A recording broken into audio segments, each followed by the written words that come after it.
धन्यवाद सभापति महोदय जी। मैं सबसे पहले आप सबको धन्यवाद देना चाहती हूँ, यहाँ पे बैठी हुई सारी महिला सांसद जिन्होंने कल से एक बहुत महत्वपूर्ण मुद्दा लेके अपने रूप से, अपने दिल से अपनी बात कही। लेकिन सबसे महत्वपूर्ण धन्यवाद मैं करुणाकरण जी को देना चाहती हूँ कि महिला मुद्दा के लिए एक पुरुष ने आगे आके 193 का मुद्दा उठाया, इसलिए उनको भी बहुत बहुत धन्यवाद। स्त्री के अनेक रूप होते हैं, हम हर वक्त कहते हैं। नारी शक्ति के रूप से हम बात करते हैं, ये भी हम कहते हैं नारी जननी है। हमारी संस्कृति भारत माता गौ माता से लेकर शुरू होती है। इस भारतीय संस्कृति में कहीं ना कहीं जाके महिलाओं की जो अपेक्षा थी उसकी उपेक्षा होती जा रही है। जिस अपेक्षा से महिला आगे बढ़ती जा रही है इस भारत में, लेकिन कहीं ना कहीं जाके उसकी सुरक्षा, उसकी शिक्षा के लिए उपेक्षा होती जा रही है। उसको जो मिलना चाहिए सम्मान वो मिल नहीं पा रहा। जब हम स्त्री को नारी शक्ति कहते हैं, स्त्री को देवी का रूप कहते हैं, मैं पिछली बार भी कह चुकी थी कि अलग अलग रूप से स्त्री आपके सामने होती है। कभी अपने बच्चों को पोषक आहार देके आगे बढ़ाने के लिए अपने बच्चों के लिए अन्नपूर्णा देवी का रूप बनके आगे बच्चों को पोषक आहार देके आगे बढ़ाती है। बच्चे पढ़े बढ़े आगे बढ़े, इसलिए माँ सरस्वती का रूप लेके नारी हर वक्त अपने बच्चों को पढ़ाए तो समाज पढ़ के आगे बढ़ सके, इसलिए सरस्वती देवी का रूप धारण करती है। और जब उस पे कभी उसके घर पे या उस पे कोई आंख उठा के भी देखे तो नारी काली और चंडी का भी रूप धारण करती है। ऐसी नारी की ताकत है। मैं इस विषय पे इतना ही कहना चाहती हूँ। अभी बजट हुआ, बजट में हमारे लिए बहुत सारे प्राविधान हुए, इसलिए भी मैंने धन्यवाद देना चाहा और धन्यवाद दिया।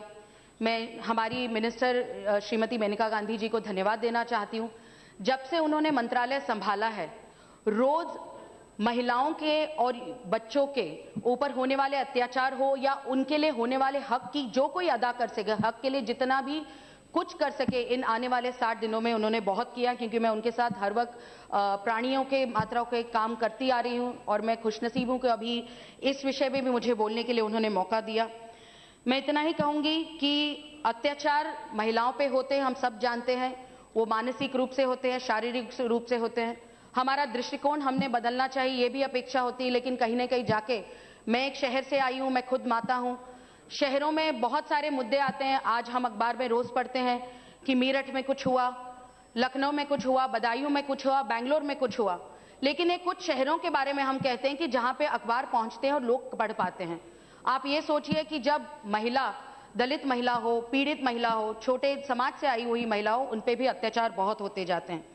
जब ऑनरेबल मिनिस्टर ने जब अपना मंत्रालय लिया, तब उस मंत्रालय में उन्होंने पहले कहा था कि मैं ग्रीवियंस सेल बनाना चाहती हूं। उसका मैं बहुत बहुत स्वागत करना चाहती हूं कि जब हम चाहते हैं महिलाओं पे अत्याचार हो तो पुलिस चौकी तक पहुंचना दिक्कत हो जाती है सामान्य महिला के लिए।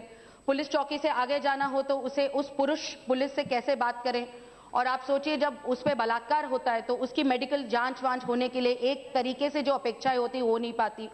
और मैं इसलिए भी धन्यवाद देना चाहती कि हमारे बजट में 33% महिला पुलिसकर्मी इस देश भर में हो, इसलिए सबसे पहला प्राविधान दिया गया। और इस प्राविधान ने, मैं गुजरात की सरकार को, आनंदीबेन पटेल को बहुत बहुत धन्यवाद देना चाहती हूं कि 33% उन्होंने अभी तक पुलिस फोर्स गुजरात में की है।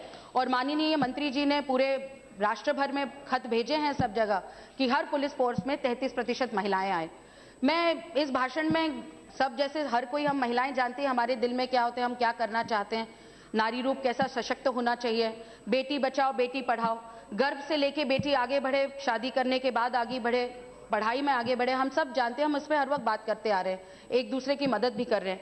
लेकिन सबसे महत्वपूर्ण बात यह है कि जब किसी इंसान पे हमला होता है तो नेशनल ह्यूमन राइट्स कमीशन हर वक्त उनके साथ खड़े रहते हैं, वो हर मुद्दों पे रहते हैं। लेकिन जब किसी महिला पे किस प्रकार का अत्याचार हो रहा होगा तो महिलाओं के लिए जिस प्रकार की अपेक्षा होती है कि महिला आयोग, राष्ट्रीय महिला आयोग उनके साथ बहुत सक्षम रूप से खड़ा रह सके, वो खड़ा रह ही नहीं पा रहा। क्योंकि जब हम देखते हैं कि नेशनल ह्यूमन राइट्स को एक प्रकार की स्वायत्तता दी है, उतनी ताकत दी है, लेकिन राष्ट्रीय महिला आयोग को ताकत दी गई नहीं है। जब राष्ट्रीय महिला आयोग की बात होती, जब मैंने पढ़ा उसके बारे में, तो 15 करोड़ हर साल राष्ट्रीय महिला आयोग पे खर्च होते हैं। कुछ सोसाइटी की कुछ महिलाएं, मैं उनका विरोध नहीं करती, कुछ ऐसी महिलाएं राष्ट्रीय महिला आयोग में मेंबर भी होती हैं। साल में 5 से 6 बार कभी ना कभी बैठकें होती है, उसमें कुछ ज्यादा किया नहीं जाता और साल का 15 करोड़ रुपया उसमें खर्च होता है। और बाद में ग्रीवियंस सेल, माने आज मुझ पे कुछ अत्याचार हुआ तो मैं महिला आयोग तक जा सकती हूं, उनसे बात कर सकती हूं, लेकिन जिसने मुझ पे अत्याचार किया उस पर कोई पाबंदी नहीं है कि वो महिला आयोग को जाके प्रश्न उत्तर उनका करे। तो ये बहुत अटपटी चीज है। जब महिला आयोग हमारे सामने खड़ा किया, महिलाओं के लिए किया, उनकी सुरक्षा के लिए किया है, तो कहीं ना कहीं जाके उस महिला आयोग को एक ताकत, एक संरक्षण और एक स्वायत्तता देने की बहुत बहुत जरूरत है। तो मैं इतना ही चाहूंगी कि जिस महिला आयोग में 2 लाख केसेस अब तक पेंडिंग हैं, उदाहरण के रूप से विक्टिम को हम मदद करना चाहते लेकिन जो कल्प्रिट है उसको पकड़ नहीं पाते, 15 करोड़ रुपए महिला आयोग में सालों साल खर्च होते हैं और फिर उनकी सारी बिल्डिंगें बनाओ, उनके खर्चे करो, उसमें 30-40 करोड़ का खर्चा होता है, लेकिन एक भी महिला आयोग का एक भी मुद्दा, 2-4 ऐसे इनगिनत जब मीडिया में मुद्दे आते हैं तो उस पे विषय पे चर्चाएं होती है, लेकिन एक भी मुद्दा अब तक जिसकी धारणा होती है कि वो सफल हो जाए उसमें कुछ करा नहीं जाता। तो मैं अपेक्षा इतनी ही करती हूं कि राष्ट्रीय रूप से सबसे पहले महिला आयोग एक नेशनल ह्यूमन राइट कमीशन की तरह बहुत सशक्त हो।